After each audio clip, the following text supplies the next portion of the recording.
Għaqdiet li mhumiex governattivi involuti f'aspetti differenti tal-festi bħal każini tal-banet, għaqdiet tal-armar u kmamar tan-nar ingħataw bejniethom 216,000 euro. Din hija t-tieni għotja din is-sena mill-iskema tal-wirt artistiku mħaddma mill-Kunsill Malti għall-Arti. Il-Ministru għall-Arti u l-Wirt Nazzjonali Owen Bonici preżenta l-ftehim għal dawn l-għotjiet lir-rappreżentanti ta' 28 għaqda li se jużawhom biex ikomplu jsaħħu l-festa fil-lokalità tagħhom. Din hija t-tieni għotja fl-iskema tal-wirt artistiku din is-sena, war li aktar kmieni tqasmu 850,000 euro oħra, fost numru akbar ta' għaqdiet il-koll impenjati fil-wirt kulturali li appartjenu għal-festi fil-lokalitajiet.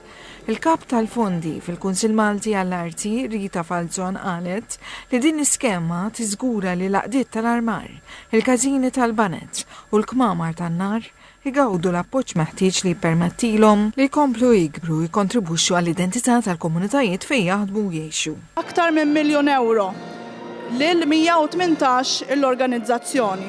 Din l-iskema hija importanti għaliex ser tkun tista' tgħin lill-laqdiet tal-mużika, lill-kmamar tan-nar kif ukoll il-laqdiet li jieħdu ħsieb l-armar tal-festa biex ikunu jkomplu jistgħu jagħmlu x-xogħol illi ikollna bżonn sabiex il-festa nkunu nistgħu ingawduha fil-perjodu tas-sajf kif nagħmlu normalment ġewwa l-ibliet u l-irħula.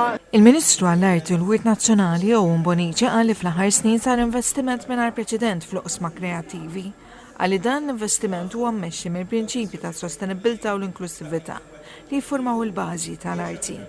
Għalli l-investiment fil-ħarsin u fil-promozzjoni tal-wirt kulturali u riżorsi hija waħda mill-prijoritajiet ewlenin fl-Istrateġija Kulturali Nazzjonali tal-pajjiż, bilan li tiġi żgurata futur sostenibbli għan-nisġa soċjali u kulturali ta' Malta.